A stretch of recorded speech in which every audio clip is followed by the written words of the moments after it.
नमस्कार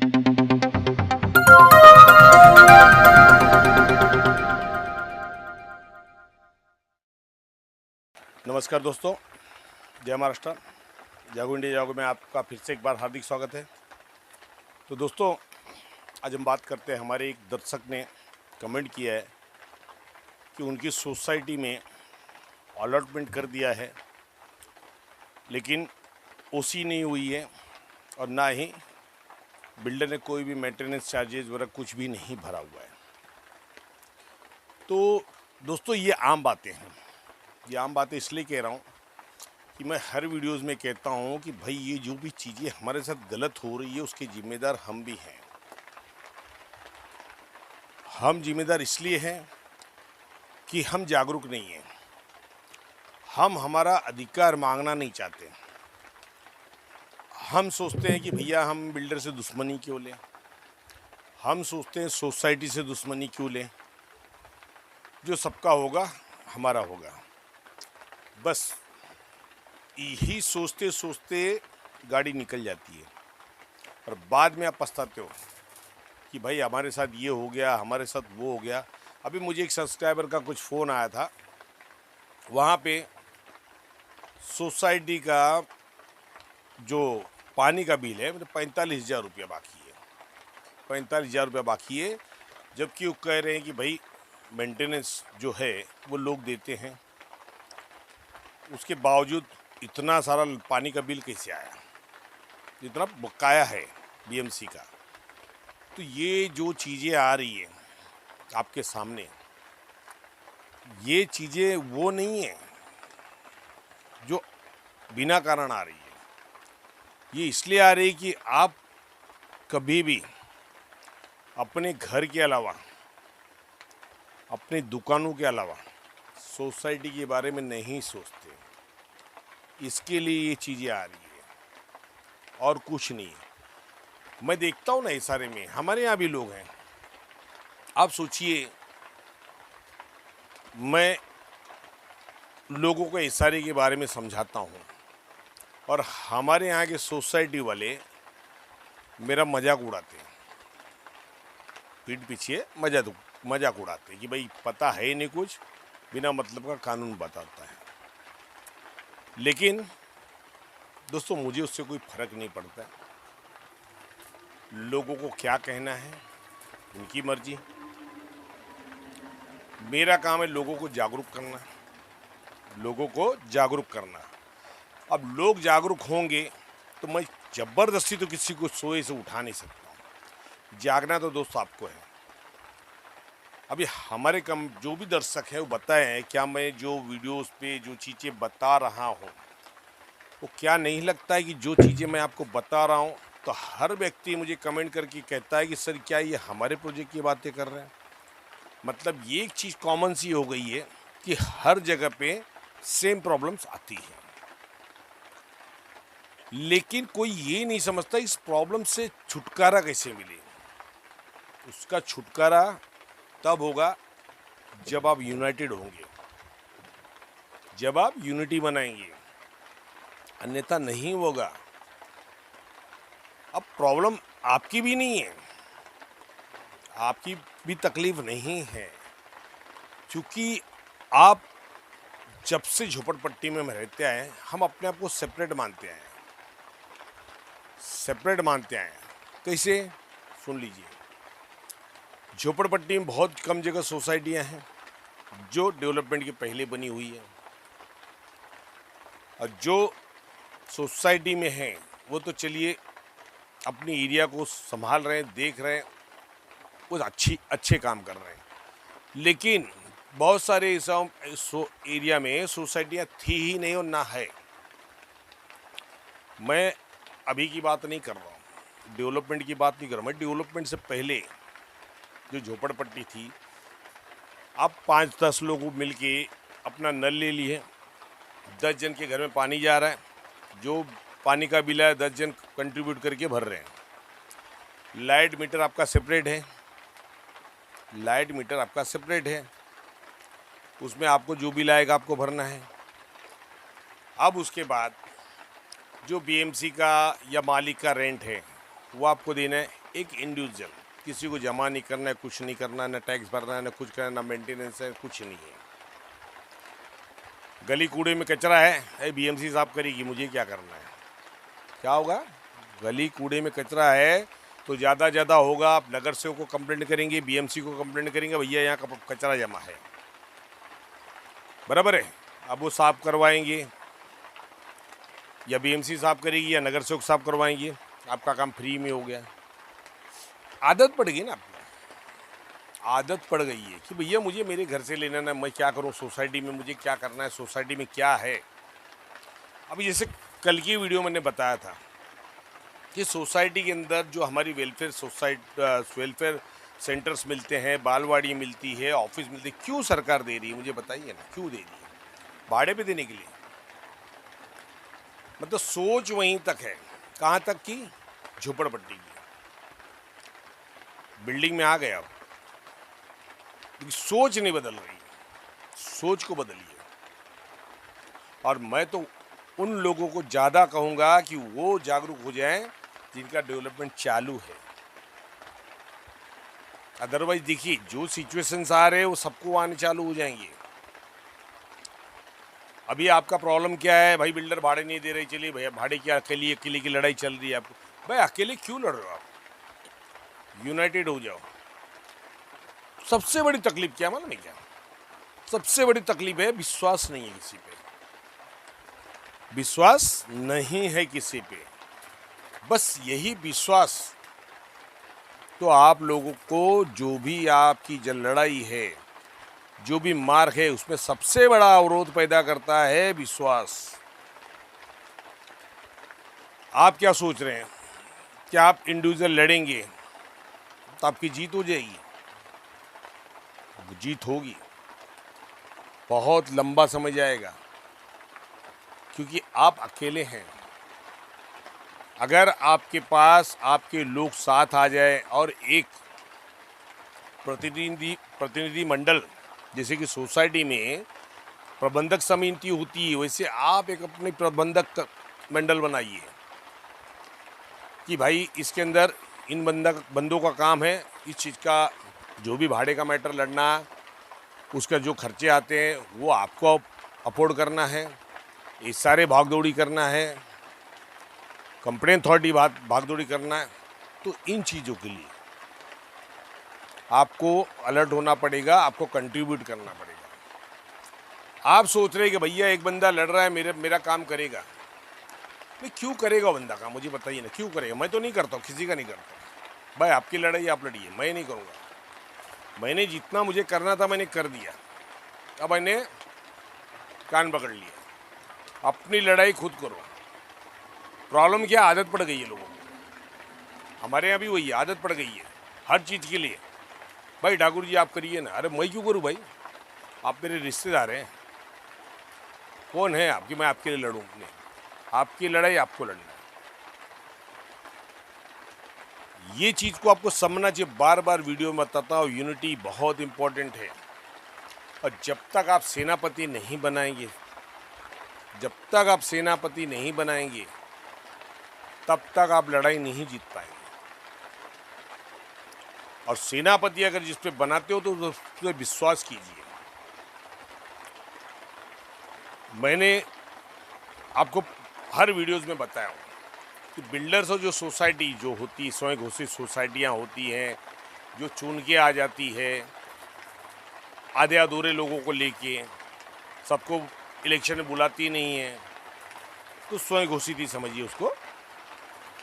वो आने के बाद भाई जिस सेनापति को आप विश्वास करके खड़ा करोगे ना, तो ये सोच लिए उसके खिलाफ बहुत सारे लोग गुमराही के बादल तैयार करेंगे। आपको इस सामने ऐसी पिक्चर बनाएंगे कि भैया तुम वो जो बंदे को बना रहे हो, अरे वो तो यार तुमको लूटने के चक्कर में तुमसे पैसे लेते हैं, बिल्डर से जाके मिलता है, ये करता है, वो करता है। ये चीज़ें सामने लाएंगे।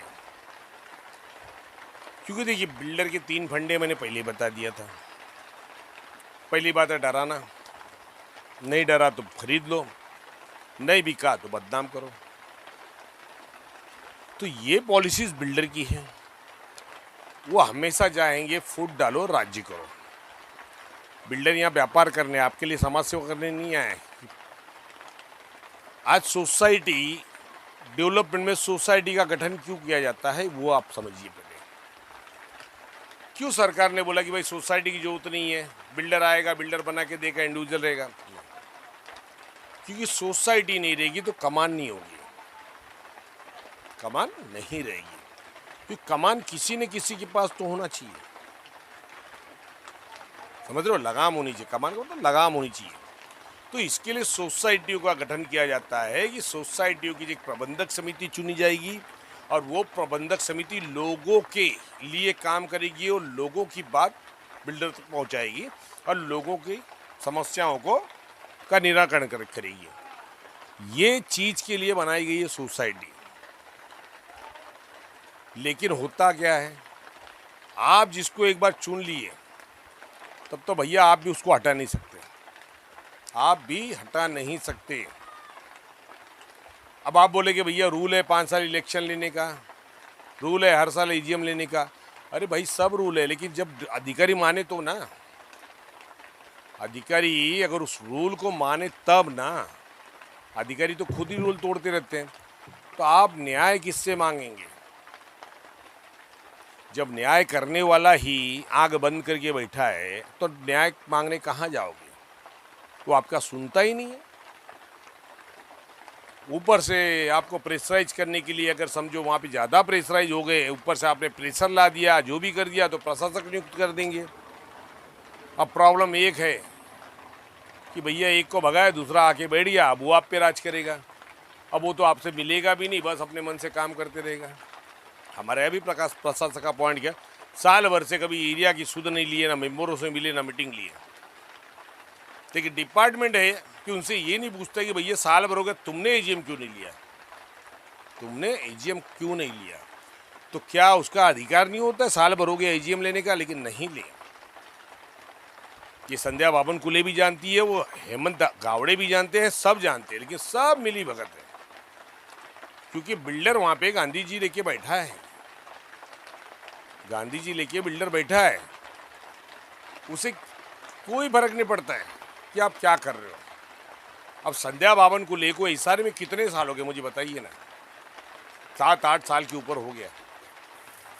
लेकिन क्या संध्या बाबन कुले को इशारे से दूसरे डिपार्टमेंट में ट्रांसफर नहीं किया जा रहा? कारण क्या कारण है कि भैया गवर्नमेंट का रूल है एक अधिकारी 3 साल, ऊपर से उससे ज़्यादा 5 साल रह सकता है। तो क्या बात है कि ये अधिकारी, जो पुराने अधिकारी है, ये कुर्सी पे फेविकॉल का जोड़ लगा के बैठ गए कि भैया छूटेगा ही नहीं। तकलीफ तब आती है क्योंकि आप यूनिटी में नहीं हो। आप यूनिटी में रहोगे ना तो आप सोसाइटी को भी लड़ सकते हो, बिल्डर को भी लड़ सकते हो, उन अधिकारियों को भी लड़ सकते हो, क्योंकि सोसाइटी के सामने उनकी कमर टूट जाती है। मैं इसीलिए आपको समझा रहा हूं कि आप यूनिटी बनाइए, एक हो जाइए, सेनापति नियुक्त करिए, होने दीजिए आपके कमेटी का जो भी चेयरमैन होगा, चीफ प्रमोटर होगा, अध्यक्ष होगा, जो भी होगा उसको छोड़िए, लेकिन आपकी कमेटी जहां भी हो, जब आपके सेनापति ने बोला कि भैया आज इशारे में जाना है, अपने ताकत, हर आदमी अपना काम धंधा छोड़ के कम से कम 2-3 घंटे के लिए उनको समय दीजिए, क्योंकि आप उनकी ताकत बढ़ाएंगे तो वो आपकी ताकत बनेंगे। आप सोचेंगे भैया हम तो पैसे दे रहे हैं भागने के लिए, आप भागो, हम क्यों जाए? तो आपकी गलती है, क्योंकि आपकी जो लड़ाई बंदा लड़ रहा है उसके पास अगर ताकत नहीं है तो वो ताकत आपको प्रदान नहीं कर सकता। ये चीज़ आपको समझना चाहिए। हमारे नेताजी सुभाष चंद्र बोस ने क्या कहा था, तुम मुझे खून दो मैं तुम्हें आज़ादी दूंगा। क्यों कहा था? वही ताकत। खून देने का मतलब ये नहीं कि ब्लड चढ़ाना है, लड़ना था कि भैया आइए साथ में हम लड़ेंगे, और लड़ेंगे तभी जीतेंगे। क्योंकि जीत किसकी होती है दोस्तों? घर में बैठने वाले की जीत होती है कि लड़ने वालों की जीत होती है? हार और जीत ये दो पहलू हैं, जैसे सिक्के के काटा और छापा होता है, ऐसे हार और जीत दो पहलू हैं। जरूरत नहीं है कि आज आप हार गए हो तो कल भी आप हारोगे। कुछ चेंज ऑफ सर्कमटेंसेस आते हैं, बदलाव आते हैं, तब फिर आपको मौका मिलता है। चीज़ को समझिए, मायूस कभी नहीं मत होइए। लेकिन अगर आप यूनाइटेड नहीं हो, मैं अपने दर्शकों को बार बार ये कहता हूँ, आप शायद मुझे ये चीज़ भी कहोगे कि सर ये तो बार बार वीडियो में बोलते हो। मैं इसलिए बोलता हूँ कि शायद बार बार बोलने से आपके दिमाग में समझे कि यूनिटी का मतलब क्या होता है। ताकत बनाइए। बिल्डर कभी आपको ताकत बनाने नहीं देगा, लेकिन आप बनाइए। चैलेंज है आपको, समझिए मैं ही चैलेंज दे रहा हूँ कि भैया चलिए बिल्डर के सामने यूनिटी बना के दिखाइए, क्योंकि वो जो ताकत बनेगी वो आपकी ताकत होगी। हर अधिकारी और बिल्डर सब घुटने टेकेंगे उसके सामने। सोसाइटी चूचुआ करेगी, सीधा बदली, नो कॉन्फिडेंस मोशन, अविश्वास प्रस्ताव। समझ रहे हैं कि नहीं? आप सोचेंगे अधिकारी कार्रवाई नहीं करते तो कैसे होगा? भैया कंप्लेंट डालिए पूरी सिग्नेचर के साथ में। अधिकारी को नोटिस मारिए कि भैया आप नहीं यहाँ पे एक्शन ले तो हम मल्होत्रा हाउस जा रहे हैं आपके खिलाफ। जो अधिकारी नहीं कर रहा उसका कंप्लेंट फाइल कीजिए डील एंड डिस्चार्ज ड्यूटी के अंदर में। तरीका होता है। आरटीआई डालिए कि भैया हमारी कंप्लेंट में क्या कार्रवाई है आज तक बताइए हमको। ये तरीके से, हर तरीके से घेरिए आप। हर तरीके से जब तक आप नहीं घेरते हैं तब तक आप सक्सेस नहीं होंगे। इसके लिए आपको यूनिटी बनाना है, आपको पॉलिसीज तैयार करना है, रणनीति। बिना रणनीति कोई लड़ाई नहीं होती दोस्तों। और रणनीति के लिए ये नहीं है कि मैं अकेला बोल दिया भैया ये रणनीति, ऐसी नहीं होती। रणनीति में पहले बैठा जाता है, कुछ चीज़ में अपने जो लोग हैं उनकी हर व्यक्ति की राय सुनी जाती। उस राय को मिलाने के बाद, जो भी उनके मत है उनको मिलाने के बाद, तब एक अच्छा खासा डिसीजन निकलता है कि भैया नहीं इस हिसाब से करेंगे। क्योंकि एक आदमी का दिमाग के अच्छे 4 आदमी का दिमाग, 10 आदमी का दिमाग होता है। मैं ये नहीं बोलता हर आदमी सही बोलेगा, लेकिन किसी न किसी की जबान से तो सरस्वती निकल ही जाती है कि भैया कैसे करना है। तो ये चीज़ को सोचिए। लड़ाई लड़ने का अपना ढंग होता है, अपना तरीका होता है। अगर आप उस लड़ाई की में आगे चलते हैं और आपके पीछे आपकी टीम है ना, आपको कोई नहीं हरा पाएगा, कोर्ट तक नहीं हरा पाएगा। जहाँ जनमत है वहीं जीत है। तो इस चीज़ को समझिए आप। और ये जो आपने बताया कि भाई ये ओसी नहीं है, कंप्लेंट मारिए, डिपार्टमेंट को कंप्लेंट मारिए, भैया पेनल्टी लीजिए। आपने ओसी दे दिया है, अरे ओसी नहीं दिया है, बिल्डर ने बिना ओसी के पोजीशन दिया है, और वहाँ पे सर्कुलर 162 और सर्कुलर 162A का उल्लंघन हुआ है। बिना ऑक्यूपेशन सर्टिफिकेट आप दे ही नहीं सकते। सीधा उनको बोलिए सेक्शन 53 MRTP के सेक्शन 53 में नोटिस निकालिए। हमारे यहाँ भी एक मैटर इसी चले हैं, हमारे सब्सक्राइबर के हैं, वो भी परेशान थे। उनके यहाँ कंप्लेंट फाइल किया, आरटीआई डाल, तो अधिकारी ने लेटर निकाला है बिल्डर को और पुलिस स्टेशन को कि भाई यहाँ पे जो भी आप यहाँ अगर भविष्य में कुछ हुआ तो सब आपकी जिम्मेदारी होगी। समझ रहे कि नहीं? देखिए, बिना ओसी के अगर आप वहाँ बैठे हैं तो मुझे लगता है आपसे बड़ा मूर्ख कोई नहीं होगा। आपको ये मत सोचिए कि मैं आपको गाली दे रहा हूँ, मैं आपकी मूर्खता बता रहा हूँ। कितना भी बड़ा पढ़ा लिखा आदमी हो, शायद कोई नहीं मूर्खता तो करता है, शायद मैं भी करता हूँगा मूर्खता, कुछ तो मूर्खता मुझसे भी होती होगी। तो उस चीज़ को एक्सेप्ट करिए, हाँ यहाँ मैंने गलत कर दिया। तो इस चीज़ को समझिए, वहाँ कंप्लेंट फाइल कीजिए, पेनल्टी लगवाइए और बिल्डर से ओसी करवा के लीजिए। और जब तक ओसी नहीं होती बिल्डर को बोलिए मेंटेनेंस भरिए, मेंटेनेंस भरिए। बहुत सारी चीज़ें होती हैं, लड़ाई लड़ने के ढंग होते हैं। हमने खाली एक लेटर मारा, उन्होंने नोटिस निकाल दिया, लेकिन नोटिस नहीं है, वो लेटर है। वहाँ अधिकारी ने क्या किया, पासलेटी वहाँ पे एक सादे लेटर भी निकाल दिया, मतलब एसआरए के लेटर भी निकाला, जबकि रूल के हिसाब से अगर कोई भी वायलेशंस है लॉ का वायलेशंस होता है तो आपको नोटिस जो होती है उस सेक्शन के अंदर में ही देना पड़ता है। बिना सेक्शन के आप नोटिस नहीं दे सकते। कोई डिपार्टमेंट हो, चाहे पुलिस डिपार्टमेंट हो, कोई भी डिपार्टमेंट हो, आपको सेक्शन डालना पड़ेगा कि भैया किस सेक्शन के कलम धारा के तहत इन्होंने गलतियां की है वो आपको डालना पड़ता है, ये अधिकारियों को। लेकिन ये अधिकारी क्या करते हैं, आपको और हमको मूर्ख समझते हैं। वो समझते भैया इनको क्या पता होगा, इसी लेटर भेज दो भाई, किया ना आपका काम। अरे किया क्या किया आपने? आपने तो वहाँ पे पूरे चौपट कर दिया है। आपने तो सरकारी जो आपको काम दिया गया है उसके अंदर भी लापरवाही की आपने।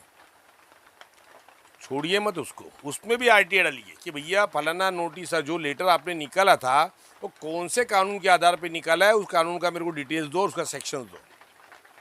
देखिए उनकी डंडी बस्ती की नहीं। आप लीगल नोटिस में विदाउट सेक्शन नोटिस नहीं निकाल सकते। यहाँ आपका मनमाना नहीं चलेगा। सरकार का जो काम है, सरकार की नीति है, उसके हिसाब से आपको नोटिस देना है। कानून बनाया सरकार ने, टाइम पास के लिए नहीं रखा है। कानून के तहत ही कार्रवाई करना है। बहुत सारी चीज़ें हैं, क्योंकि आज समझो आज उस बिल्डिंग में है और खुदा न खास्ता ईश्वर ना करे, ईश्वर ना करे कल उस बिल्डिंग में कोई हादसा हो गया तो जवाबदार कौन होगा? क्योंकि आप वहाँ पे इंक्रोचर हैं, अतिक्रमण करके बैठे हैं। आपको अलॉटमेंट नहीं किया क्योंकि बिल्डिंग अभी कंप्लीट ही नहीं है, बिल्डिंग इलीगल है। भले उसके प्लान है, सीसीए सब है, लेकिन जब तक उसकी कंप्लेंट नहीं होती है, भोग वटा प्रमाण पत्र, समझ गए ना, जब तक वो कंप्लीट नहीं होती है, जिसको हिंदी में अधिवास पत्र बोलते हैं कि भाई ये बिल्डिंग रहने लायक हो चुकी है, तो उसको अधिवास पत्र होता है। मराठी में उसको भोगोटा प्रमाण पत्र कहते हैं और इंग्लिश में उसको ऑक्यूपेशन सर्टिफिकेट कहते हैं। तो ये जब आपका हो जाएगा बिल्डिंग को, तो समझिए आपके बिल्डिंग एकदम लीगल हो गई है। बहुत सारी चीज़ें हैं, कल आपको इसका दंड भुगतना पड़ सकता है। कल अगर कुछ भी हुआ उस बिल्डिंग में हादसा, तो आपकी जिम्मेदारी पे होगा ना, सरकार उसकी जिम्मेदारी लेगी। बिल्डर बोलेगा भैया जबरदस्ती कूद गए थे। तो ये चीज़ को समझिए, कितना भी हितैषी बिल्डर हो, भाई नहीं पहले ओसी नहीं करिए, आप बिना ओसी हम जाएंगे नहीं। तो ये आपकी सोच होनी चाहिए। और जब तक आप घुसे हो तो बोलिए भैया पूरा मेंटेनेंस भरिए, नहीं भरेंगे तो हम कंज्यूमर कोर्ट जाते हैं। कंज्यूमर कोर्ट में कहा है अगर बिल्डर कन्विंस भी नहीं करता तो भी बिल्डर ही मेंटेनेंस भरेगा। कन्विंस करने के बाद ही आपकी होती है, क्योंकि जब तक वो कन्विंस नहीं करता है, जो भी नोटिस होगी किसको होगी, प्रॉपर्टी मालिक को होती ना, टैक्सेस वगैरह की, तो बिल्डर भरेगा ना भाई। हम क्यों करें? मेंटेनेंस तक देने के लिए मना किया कंज्यूमर कोर्ट ने कि तुम्हारी रिस्पॉन्सिबिलिटी, तुम कंप्लीट करके इनको हैंड ओवर करो, तब वो करेंगे। तो इस चीज़ को समझिए आप। अगर आपका मसला है, जो भी व्यक्ति है, मैं नाम नहीं लूँगा, उसको समझिए कि अगर आपका ये मसला है तो आपको तुरंत इस पर एक्शन लेना है। आरटीआई डालिए कि भैया बिल्डिंग को आप का ऑक्यूपेशन सर्टिफिकेट देने की कृपा करें। हर तरफ से घेरिए, कहीं ऐसा ना हो कि आप देर हो जाए। ये उस लेटर के अंदर में मेंशन किया हुआ है। चाहिए तो मैं लेटर की कॉपी भी लगा दूंगा, पढ़ लीजिए। उस पर मेंशन किया हुआ है कि भविष्य में अगर यहाँ कुछ भी हुआ तो ये आपकी जिम्मेदारी होगी। समझ रहे हैं? तो उसमें पब्लिक भी जिम्मेदार है, बिल्डर भी जिम्मेदार है। और कॉपी पुलिस स्टेशन को भेजा गया है। पुलिस स्टेशन को इसलिए भेजा गया कि भैया देख लो इन्होंने गलत किया है, लेकिन वहाँ पे अधिकारी खुद गलत है कि उन्होंने जो लेटर निकाला वही गलत निकाला है। पुलिस क्यों कार्रवाई करेगी भैया? जब आप लीगल कानून में कार्रवाई करोगे तो पुलिस कार्रवाई करेगी। जब आप 53(1) में नोटिस निकालते हो फिर भी नहीं सुनता है, तो आप 53(6) में पुलिस को एफआईआर के लिए डालोगे। स्टेटमेंट होगा आपका, उसके बाद एफआईआर होगा। अब पुलिस को आप लेटर लिख रहे, पुलिस ऐसी एक्शन लेगी बिना एक्ट के? क्योंकि आपका जो भी मैटर हो सिविल मैटर है, एमआरटीपी के तहत है, तो एमआरटी में 53(1) लागू होता है। तो बहुत सारी चीज़ें हैं। अब सर्वे पावतियों की बात कर लेते हैं। बहुत सारे लोगों ने सर्वे पावती मुझे बनाना है। सर सर्वे पावती ऐसे नहीं बनती है। सर्वे पावती जब 2000 में सर्वे हुआ था या उसके पहले सर्वे हुआ था, उस समय जिसके सर्वे किया तो उसकी पावतियाँ थी, लेकिन अब पुरानी पावतियाँ नहीं मिलेगी, 2000 की सर्वे पावती मिलेगी। और ये जो बोलते हैं कि भाई ये डुप्लीकेट बना रहे, तो भाई देखिए मैं एक ही चीज़ बताता हूँ, एक ही चीज़ बताऊँगा मैं। जो पकड़ा गया चोर है, जो पकड़ा गया वो चोर है। आपको पता है उन्होंने गलत किया है, लेकिन आप उसके खिलाफ एक्शन लेना नहीं चाहते, तो छोड़ दीजिए। देखिए झूठ का ज़्यादा दिन टिकता नहीं चोर। और जो पकड़ा गया चोर उसका मतलब ये है कि अभी मैं जा रहा हूँ रेलवे प्लेटफॉर्म पे चल रहा हूँ मैं, भाई मैं जल्दी घाई में था, जल्दीबाजी थी, मैंने टिकट नहीं निकाला, मैं चढ़ गया। अब प्लेटफॉर्म पे उतरा, वहाँ टीसी देख रहा, अच्छा मेरे साथ में मेरे और भी दोस्त हैं, उनके पास भी टिकट नहीं है, लेकिन टीसी ने मुझे पकड़ लिया। टीसी ने मुझे ही पकड़ लिया, बोले भाई टिकट कहाँ है? सर टिकट नहीं है। बोले नहीं फाइन बोलो। अरे बोले मैं अकेला थोड़ा, उन लोगों ने टिकट नहीं, उसका क्या। अब वो तो भैया रेलवे के बाहर हो गए, तो टीसी कैसे उनको पकड़ेगा। तो इसीलिए कहते हैं जो पकड़ा गया वो चोर है, जो पकड़ा गया वो चोर है। कि आपको उन्होंने रंगवा तो पकड़ लिया कि आप बिना टिकट किए यात्रा कर रहे हो, अब वो तो निकल गए ना। अब उनको टीसी थोड़ा रेलवे के बाहर जाकर बोलेंगे भैया टिकट लाओ, क्योंकि उनका दायरा ख़त्म हो जाता है। तो यहाँ भी वही चीज़ें, ये जो बोगस पावतियाँ जो बना रहे हैं ना, ये भी स्कैम खुलेगा, कभी ना कभी तो खुलेगा, ये भी समझ लीजिए। क्योंकि अब बहुत सारे लोगों के पास ये चीज़ आने लगी कि भैया मेरी पावती है, नंबर मेरा है, और मेरी पावती पे दो दो जन का नाम है, एक पावती पे अलग नाम, एक पावती पे अलग। अब वो भी स्कैम खुलने लगा है, वो जल्दी अपने यहाँ पे आएगा। हमारे जो सब्सक्राइबर है उन्होंने कहा है कि भाई मैं सब निकाल के फिर आपको देता हूँ। मैंने उनको बताया था RTI डाल के ये चीज़ निकालो।